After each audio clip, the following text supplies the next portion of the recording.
Hey guys, Rodney Walker here, Grant Center USA.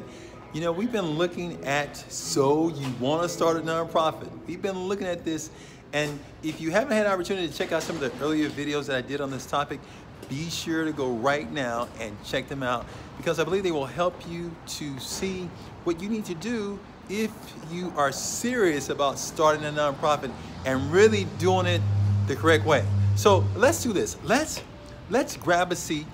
I'm in the wonderful city of Pasadena, and I'm just taking a look right now at some of the issues that are at hand, and I want to talk to you about it for a second. So let's take a moment right now to kind of come out and take a look to see what we have here, and let's make sure that doing a nonprofit is right for you. Now, if you've seen some of the earlier videos that I did, some of the earlier trainings, you probably already know that I think that a lot of groups that are thinking about doing nonprofits should probably hit the brakes on that thought. Not everybody is cut out to do a nonprofit organization. So let's grab a seat and let's talk about this thing for a second. Let's look at it. I'm of the opinion that some people who are thinking about doing nonprofits probably shouldn't, because they haven't taken the time to really think this through. And I want to encourage you to think it through completely, okay?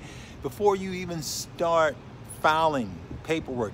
I've shared with you in some of the earlier videos about what you need to do in terms of how the whole process works and the paperwork that's involved with that. I don't file paperwork for people anymore.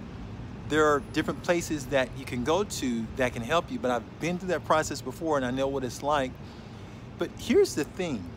There are some common mistakes that I see nonprofits making, and especially those that are new, that are just starting out. So what I want to do is I want to share with you some insight.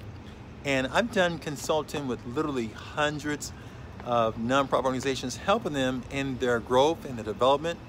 And so the information I'm going to be sharing with you is information that's coming from years of experience, as well as knowledge based upon knowing what a successful and how a successful nonprofit is supposed to operate. And so here's what I want to share with you. First and foremost, one of the biggest mistakes that I see with new nonprofits that are just starting out, they haven't gathered a team and they haven't clarified exactly what they want. So here's my suggestion to you. Get great clarity on what it is you're trying to do. And you may have to go and get some consulting from someplace, somebody that maybe specializes in this area. Don't be afraid to do that. There are a lot of really good consultants that can help you, that can guide you, that can kind of handhold you through the process.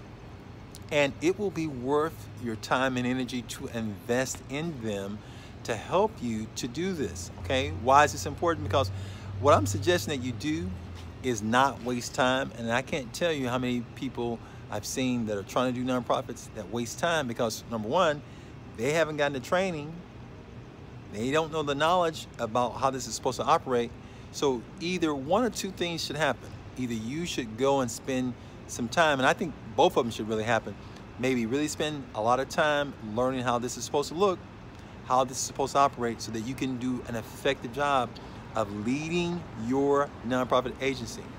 Second, I would say, hey, get with a consultant to help them as they are assisting you with navigating through the countless hurdles and challenges that you're going to face, because that's real, okay? You will have some challenges. It's a business, and there's no business that goes straight to the top. It's always up, down, up, and down. And you want to have somebody that's going to kind of handhold you through that process and guide you to hopefully keep you from hitting some of the pitfalls. The other thing that I would really recommend and really strongly suggest that you do is don't make the mistake of thinking that once you start the nonprofit organization that people are going to just come and find you. It doesn't happen that way. You got to look at this as a business, and to do your business well, you're going to have to learn how to market, which means you're going to have to learn how to get your message out to those that would be attracted to what you're about, because that's the only way you're going to get funding. You know, I worked with a lot of organizations helping them to get funding, and a part of helping them get funded for their projects is telling their story. So you've got to learn, my friend, how to tell your story and how to get your message out. Don't make the mistake of thinking that, hey, now we've got our 501c3 status, or once we get our 501c3 status, that money is just going to start pouring in. No, it doesn't work that way. That's why you want to right now, not wait to start developing history. It's a lot of new nonprofit organizations just starting out that are trying to do that. They're waiting. Oh, once I get my status, then we'll go and start doing some things. No, no, no. You're not going to get any funding that way. You're not going to attract people that way. You need to start now, even if it's small incremental steps that you start taking, doing little things. I'm a big fan of newer nonprofit organizations partnering with larger, more well-established nonprofits to be able to see how they operate and to also be able to contribute, and while contributing, developing partnerships where it makes sense, okay? So the bottom line is, what I'm suggesting that you do is not go at this alone, that you get other people, that you're bored, that you also get them trained. Get them trained. I've developed some training in that area to help you understand, hey, this is what a board is supposed to look like. Come and check that training out. Check out some other trainings. Go to your library. Go to some in your area. They have trainings that will teach you how to do a board, how they are supposed to run. Make sure that they're well informed. Whatever you got to do, my friend, I'm saying don't go at it blindly, and it's going to require leadership, and that's where you have to lead. Okay, so get the necessary knowledge and information. So don't make that mistake of just going at it and just figuring it out as you go. I'm saying no. Be thoughtful. Be calculating. Think about what you need to do.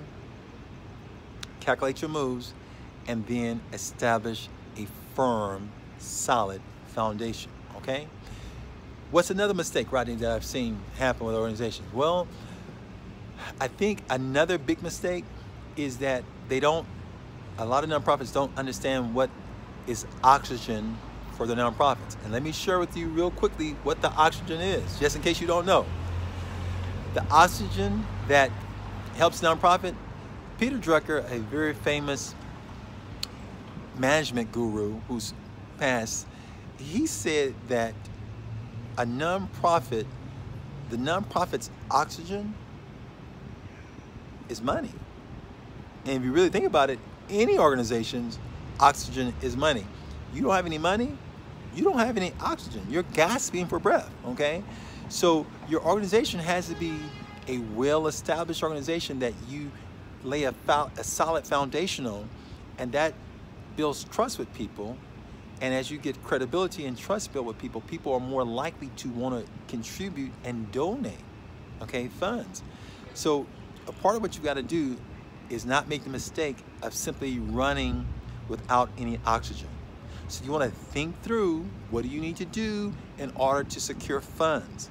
So a part of that in the nonprofit world is called fund development. They also call it advancement. You can't advance if you don't have the money. Your car doesn't go forward if it doesn't have gas. Well, the nonprofit's gas is money, okay? So you need to have some money, and you want to think about how you want to get the funds to do what you want to do, which means that a part of what you've got to do, if you're leading out your nonprofit, is become well-versed on fundraising. How do you raise funds? There are a number of different ways to raise funds. Again, this is what happens when you're in charge of the whole enchilada, and this is the thinking that you have to put in. There's all kind of fundraising, from fundraising to doing events, grants. There's fundraising of direct donations that people give, planned giving when a person passed away, even they leave the state. There's all kind of fundraising, direct letters that you send out, events, all type of activities, okay? You've got to become well versed in that. So don't make the mistake of waiting and trying to figure out how you're gonna get the money. I'm saying figure that out early, okay? And then go learn and go become knowledgeable so that you can put this into practice, okay? My friend, I hope this series has helped you. If you apply the principles I've shared with you, you will be successful. So remember, be brave, be bold, be brilliant, take charge. Let me know how it's going, okay?